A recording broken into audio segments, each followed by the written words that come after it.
Active cylinder management allows for a reduction in fuel consumption. This is achieved by the automatic switchover to the fuel-saving two-cylinder mode. Depending on the engine power requirement, two cylinders are either activated or deactivated. What's the basic principle of active cylinder management? A rowing boat of 4. Here, muscle force is required, but the principle is the same as with cylinder management. In this example, the rowing boat is to maintain a constant velocity. In case of headwind and countercurrent, all 4 rowers have to move the boat together. A cox controls the speed and the strokes. If the boat moves with the current and without headwind, the 2 center rowers can pause. This again is coordinated by the cox. In the case of cylinder management, the engine control unit adopts the role of the cox. The current represents the oil temperature, the headwind is the torque, and the rowing speed the revolutions. The cox's function is taken over by the lambda control. As is possible in the boat for 2 rowers to pause, under certain conditions, it's also possible for a 4-cylinder engine with active cylinder management ACT to switch over to the 2-cylinder mode. This Volkswagen TV training informs you about the mechanical aspects and engine-specific processes of the active cylinder management.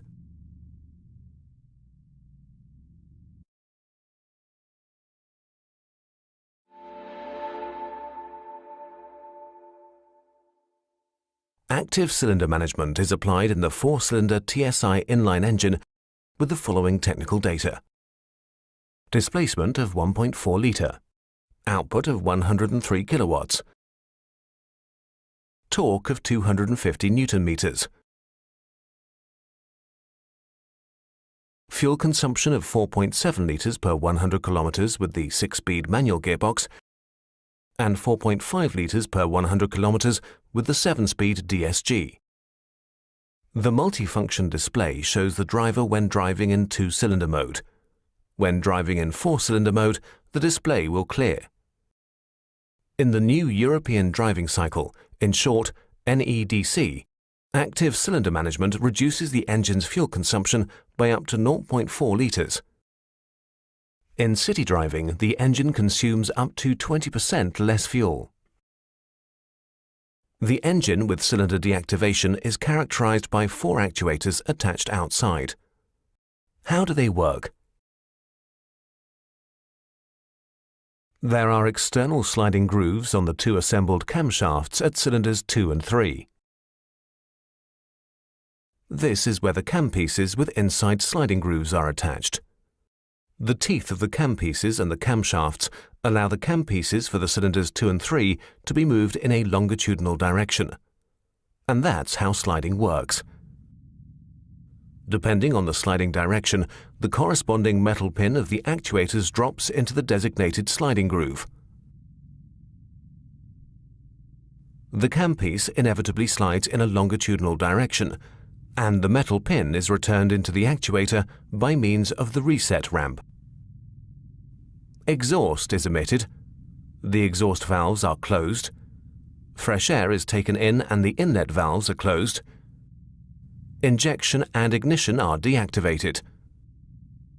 After the cylinder valves have been deactivated, the roller rocker fingers run on the zero lift cam. Therefore, the valves are no longer active and injection is stopped. The cylinders now only run unfired. The air enclosed in the cylinder acts as a spring.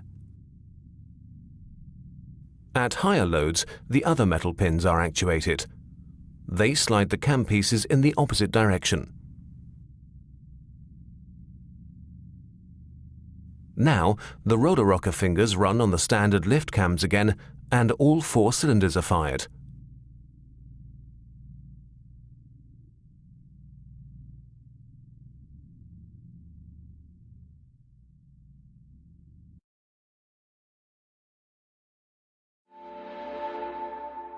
With active cylinder management, the engine can be switched from the 4-cylinder mode over to the 2-cylinder mode.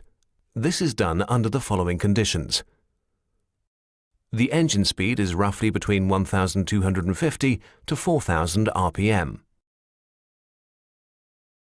The engine torque is maximum 100 Newton meters. The oil temperature is at least 10 degrees Celsius. The coolant temperature is at least 30 degrees Celsius. The lambda control is active. The deactivation process takes place within 1 camshaft revolution and takes only a few milliseconds. To ensure that the driver does not notice the deactivation procedure, this is carried out in 5 phases. Phase 1. The throttle valve is opened further so that cylinders 1 and 4 are supplied with sufficient air after deactivation. Furthermore, all cylinders together receive about twice as much air as is actually required for the 2-cylinder mode. In order to avoid a sudden increase in torque after deactivation, the ignition time is pushed in the late direction. Torque thus remains constant. Phase 2. The exhaust gas is expelled. The engine control unit actuates the exhaust cam actuator. The cam pieces are adjusted so that the roller rocket fingers run on the zero lift cam. The exhaust valves are no longer actuated. Phase 3. Injection and ignition are deactivated. Phase 4. Fresh air is taken in and trapped. It works like a spring which supports the downward movement of the piston. Phase 5. The ignition points of cylinder 1 and 4 are adjusted in the direction of early. Optimal effectiveness is achieved. If in the 2-cylinder mode a higher torque is required, when accelerating for example, the engine switches over to the 4-cylinder mode. This is also done in 5 phases. Phase 1 of the activation process.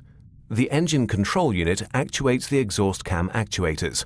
The cam pieces are adjusted so that the roller rocker fingers run on the standard lift cam. The fresh air is pushed out via the exhaust valves. Phase 2. The injection quantity of the active cylinders is increased in order to regulate the gas mixture. Lambda 1 thus exists at the catalytic converter. Otherwise, the fresh air would make the exhaust gas value exceed lambda 1. Phase 3. The engine control unit actuates the inlet cam actuators. The cam pieces are adjusted so that the roller rocker fingers now also run on the standard lift cam on the inlet side. Fresh air is taken in. Phase 4. Now, injection and ignition are activated again. In order to avoid an increase in torque during the cylinder activation, the ignition time is pushed in the late direction. Phase 5.